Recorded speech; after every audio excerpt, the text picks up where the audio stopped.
Hoy hablaremos del hacinamiento y sus factores. Ahí vamos. El hacinamiento. Esta relación con la distancia interpersonal, con un estilo de vida urbano que se caracteriza por una alta densidad de personas en espacios restringidos.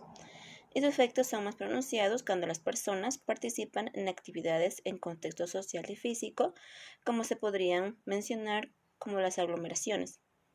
Se podría indicar también que se utiliza como un indicador para medir las condiciones de salubridad a las que se expone un conjunto de personas que habita dentro de un mismo sitio, ya que a mayor cantidad de personas, menores son las condiciones de buena salud.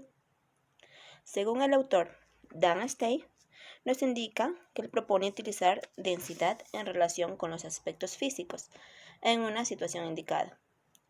Esto nos quiere decir que la cantidad de personas en un área específica de espacio, mientras que hacinamiento se utilizaría para hacer referencia a los aspectos psicológicos o subjetivos de una situación. Esto nos quiere decir cómo las personas reaccionan ante la densidad de un entorno, es decir, la percepción negativa de la restricción espacial. Haciendo énfasis a esta definición, podríamos indicar que no siempre que exista una alta densidad de personas se considera hacinamiento, ya que no todas las situaciones nos llevan a efectos psicológicos negativos, ni percepción negativa de la situación. Daríamos un ejemplo de ello, sería en un concierto o una fiesta que contiene una alta densidad de personas y el acontecimiento es de hecho favorable, por lo que podría generar efectos placenteros para las personas.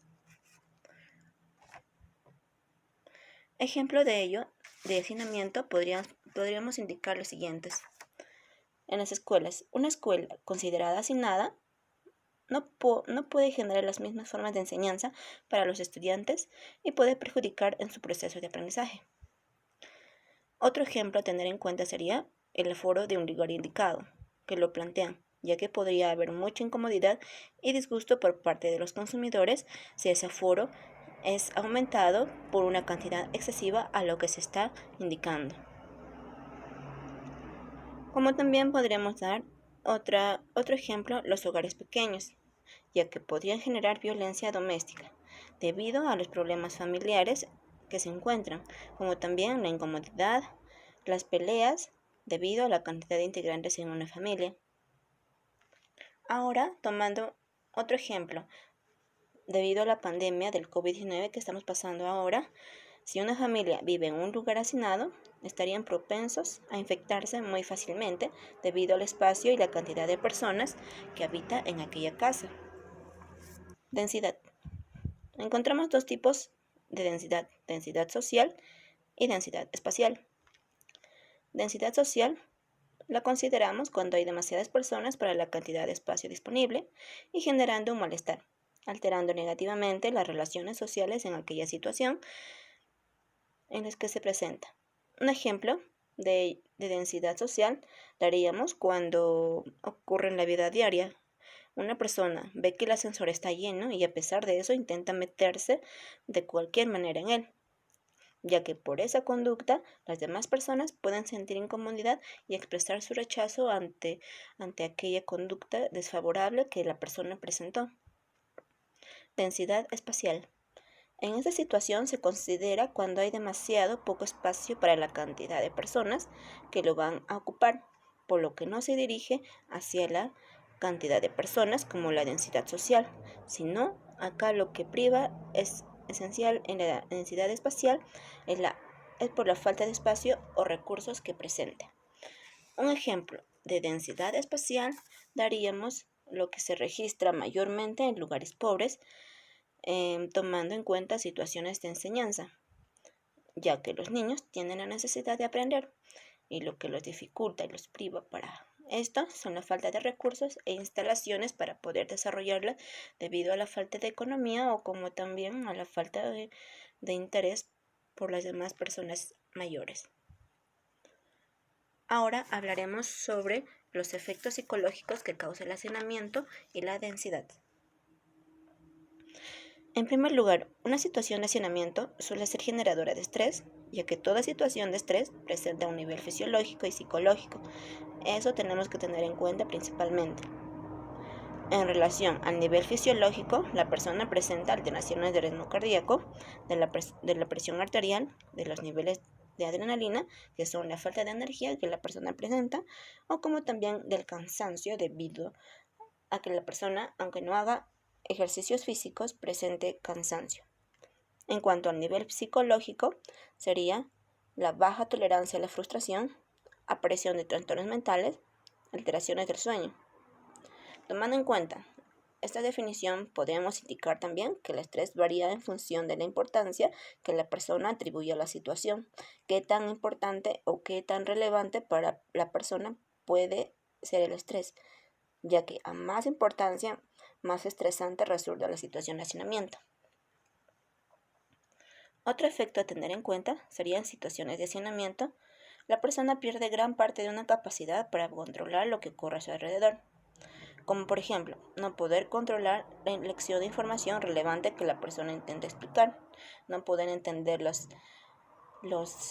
que lo explica, no poder entender lo que en realidad quiere decir la otra persona, o el no poder controlar sus comportamientos adecuados ante una situación, no saber de qué manera actuar ante una situación determinada, ya que hay 3 tipos de control que se ven alteradas en la persona. El control cognitivo, que son importantes porque activan y regulan nuestro comportamiento, seleccionando la información que es necesaria para nuestro objetivo.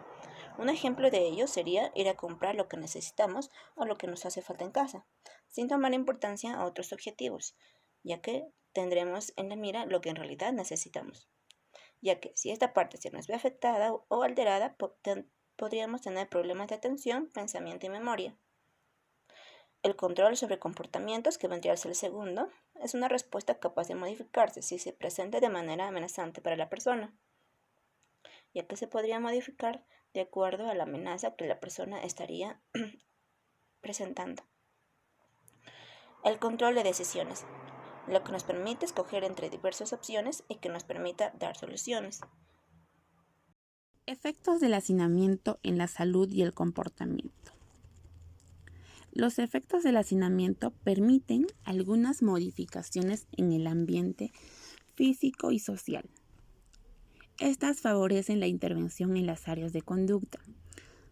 Se realizaron estudios para comprobar los efectos del hacinamiento sobre aspectos del comportamiento tan importantes como son el rendimiento, la conducta social y la salud. 1. Efectos sobre el rendimiento. La relación entre hacinamiento y rendimiento indican que son muchos los elementos que intervienen en las consecuencias que tiene el hacinamiento sobre el área del comportamiento. Estrés y rendimiento. La activación solo afectaría a la ejecución de tareas complejas, lo cual reforzaría la idea de que el hacinamiento funciona como estresor. Tiempo y rendimiento. Las personas expuestas a condiciones de hacinamiento durante cortos intervalos de tiempo no experimentan consecuencias negativas en esta área del comportamiento. Tipo de tarea y rendimiento. Se comprobó que los objetivos de las tareas calificadas como poco relevantes en las condiciones del hacinamiento disminuían su ejecución, al mismo tiempo que los objetivos calificados relevantes mantenían un elevado nivel de rendimiento. Tamaño de grupo y rendimiento. El tamaño de grupo afecta más negativamente que el resto de las condiciones a la relación entre hacinamiento y rendimiento. Atribución y rendimiento. El tipo de atribución realizada por los sujetos respecto a la activación producida por el hacinamiento afectaría las conductas de afrontamiento. 2. Efectos sobre la conducta social. Los efectos de hacinamiento sobre la conducta social se centraron en el análisis de las reacciones afectivas y agresivas que sufren las personas expuestas a condiciones del hacinamiento. La agresividad. El hacinamiento produce que las personas reaccionan de manera agresiva, hostil y tengan un malestar. Además, esto disminuye la interacción social y disminuye la actividad del juego.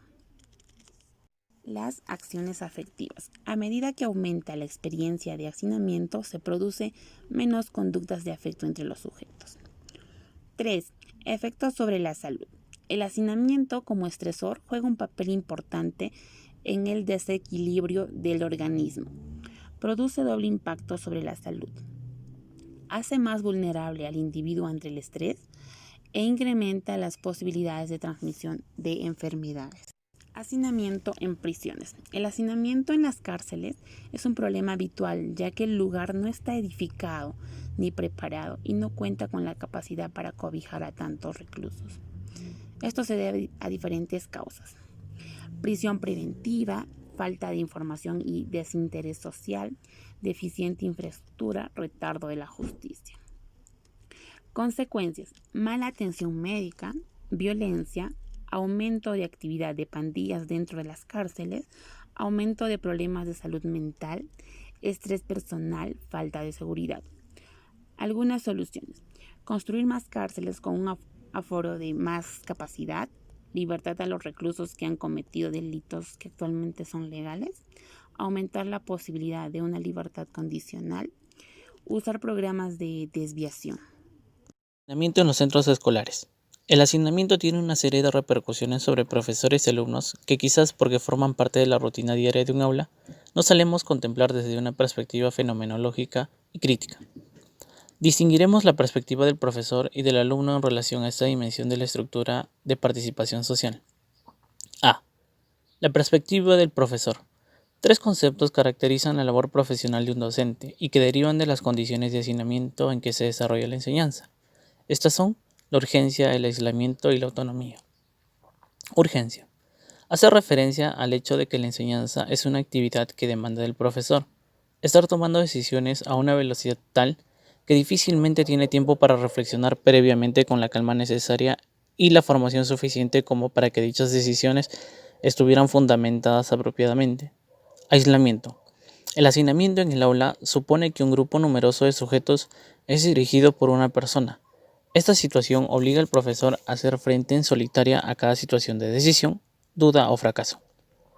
Este aislamiento y la urgencia que acarrea se verían mitigados en parte si la responsabilidad del aula no recayera en una única persona, aunque eso supondría una inversión económica que difícilmente sería asumida por la administración educativa. Autonomía.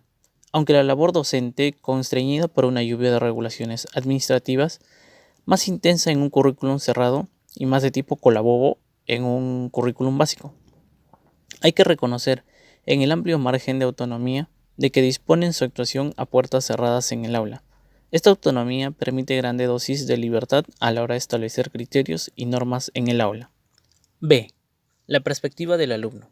Para los alumnos, el hacinamiento tiene también unas secuencias poco evidentes sin un análisis más profundo de las condiciones en las que se socializa como estudiante. Al entrar en ellas, apuntar el hecho de que el ingreso de un niño en la escuela supone un proceso de socialización con unas características diferentes de las que puede vivir en su familia. En esta es un ser especial, diferente, que mantiene unas relaciones afectivas y duraderas con los adultos y progenitores o tutores. Experimentación de la memoria. Constituye uno de los fenómenos habituales de clase causado por la circunstancia de convivir en masa. Eso quiere decir que el niño o el estudiante tendrá que esperar. Experimento del rechazo. Está relacionado con el aspecto anterior. La espera que nos obliga la escuela no siempre se ve compensado con aquello que aguardaremos.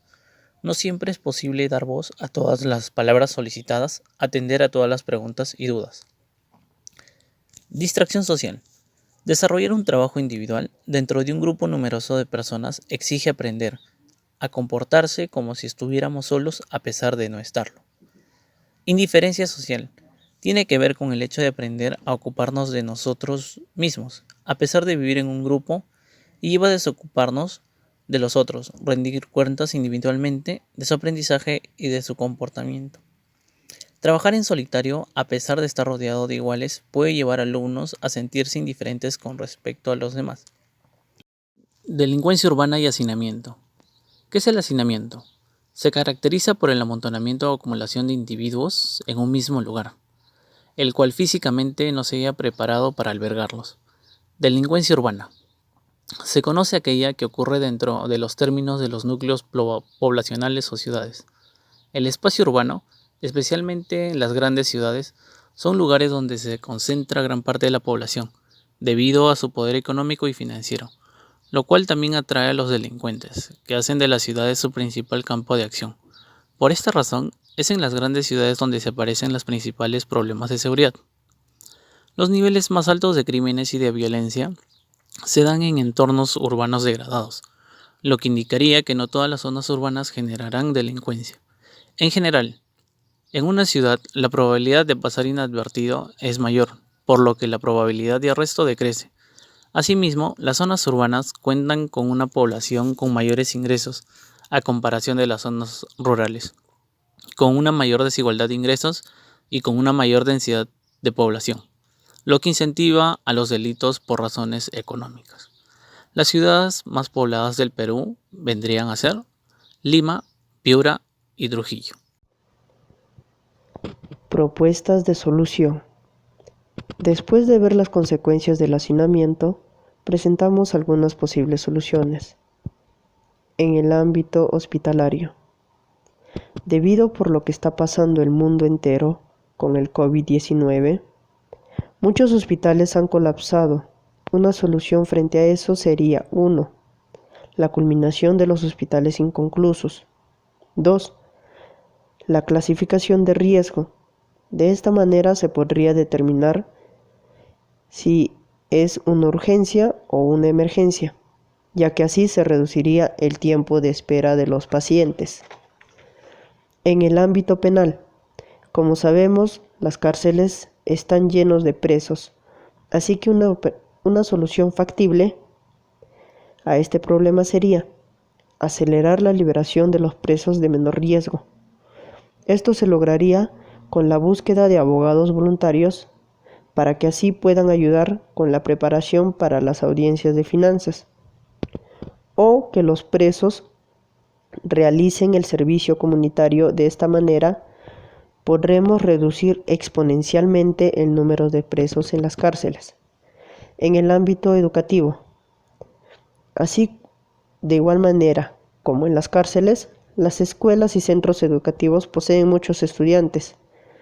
Una propuesta de solución sería la reducción de estudiantes por aula. De esta manera, el docente tendrá mucho más tiempo para poder educar a los alumnos en menor cantidad y hacer comprender y entender las clases. Pero del mismo modo, se podría reducir el número de casos de violencia escolar. Y por último, vemos en el ámbito público. Como todos sabemos, los lugares que permiten el acceso al público en general exceden el aforo del lugar, ya sean discotecas, bares, centros comerciales, etc. Se encuentran muy involucrados con el tema de hacinamiento.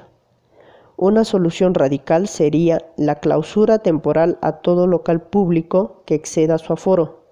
Asimismo, con esta solución se puede llegar a evitar consecuencias fatales ante accidentes, circunstancias o desastres inesperados que pueda suceder.